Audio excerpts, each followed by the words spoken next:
Hi there, tarot lovers. Right, happy new moon to you all. I've got a 3-card reading to show you. 3 cards, and hopefully it's a simple and short one today. So we've got this Hierophant reversed, and these 2 cards, the 5 and the 6 of Cups, the 6 of Cups being reversed and the 5 being the right way up. So we have this Hierophant and he's upside down. So whenever there's a major arcana card that comes upside down in a reading, I always tend to look for reasons why it's upside down, reasons why there might be a blockage or a resistance to embracing the lesson or embracing the qualities of this message. And well, one of the greatest and simplest messages of the Hierophant is our ability to be a divine channel and channel divine truth, divine love, divine wisdom for whoever asks for it, ourselves included. But in order to be that channel, we have to have a sincere presence of somebody asking, and that sincere presence is like the ears of the student opening up the lips of the master, that is opened only when those ears are open, when the minds and the hearts and the desire to know something is sincere. So our ability to be a channel of light and love, like the Hierophant can be a channel of the divine spirit, our ability to do so depends very much on whether there's a sincere need or a sincere ask or a sincere desire to know, to receive that guidance or to receive that wisdom. You know, we can't give love or give help to anybody not open and not willing to receive it.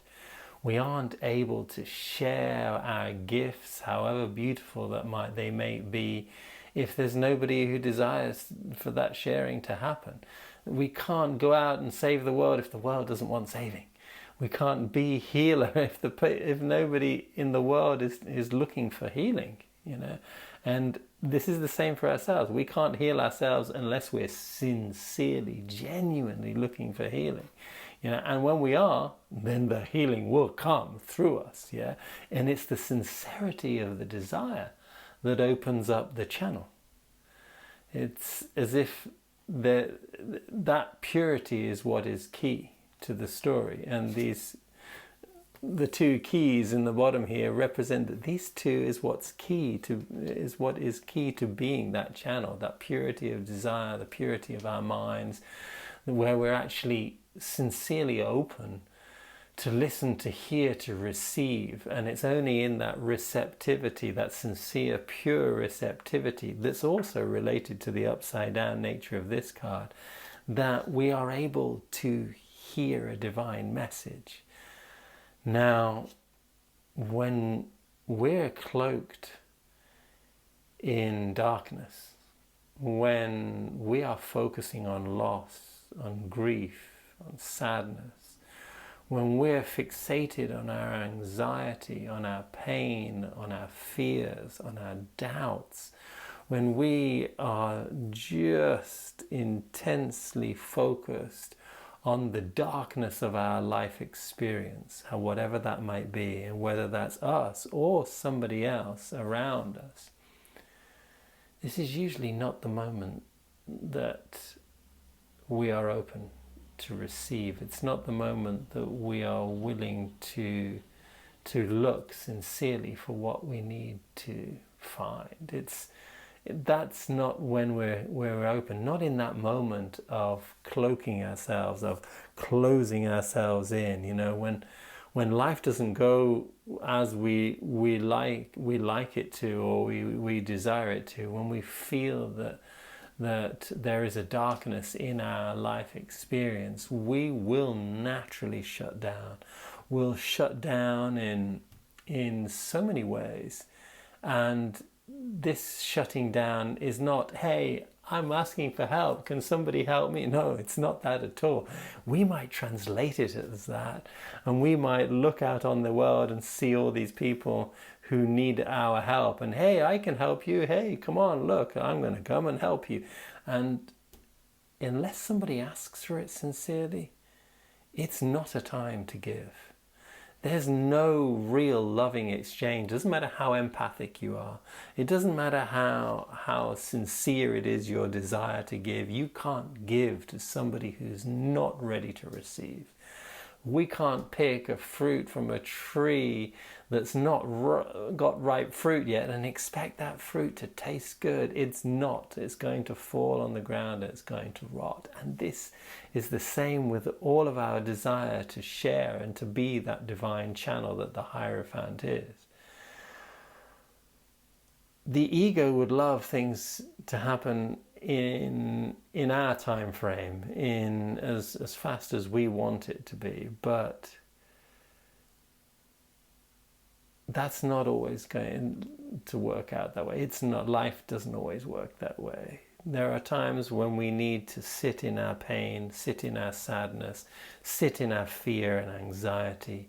And there's time when people need to really wallow a little bit in their darkness before they are ready to open up and lift and ask for some help. If there's no asking, then don't bother. You can offer, but you can't give anything. There's nothing to give. We don't even need to try. This is the ego that's stepping in, saying, no, I need to come and rescue. I need to come and save you. I need to come and be your healing source. I have the wisdom. I know. I have the desire. It's a pure desire. It's a loving desire. I would love to share with you. I really would love to share with you. When we're clothed in darkness, it's not the time. Wait. Sit. Hold space for your own impatience. Hold space for your own inability to sit with the discomfort that you might be feeling coming from the world around you or from somebody else. There's more to the experience than we know. And you'll know when it's ready, when the world is ready, when you are ready to really receive sacred guidance and give sacred guidance. That's when you really ask for it in a sincere way, and the world does too. I'd love to hear your comments on this reading. It's a very simple one. It really resonated with a couple of readings I've done just recently. And if anybody else is sincerely wishing to get in touch with their purity and ask for a little bit of guidance, I'll be honored to step into the Hierophant space or any other space to maybe become a channel for anything that needs to come through.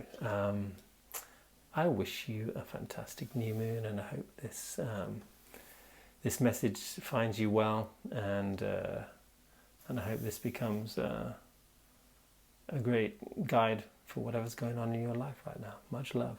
Drop me a line in the comments if you have any experience which mirrors this. I'd love to hear it. All the best.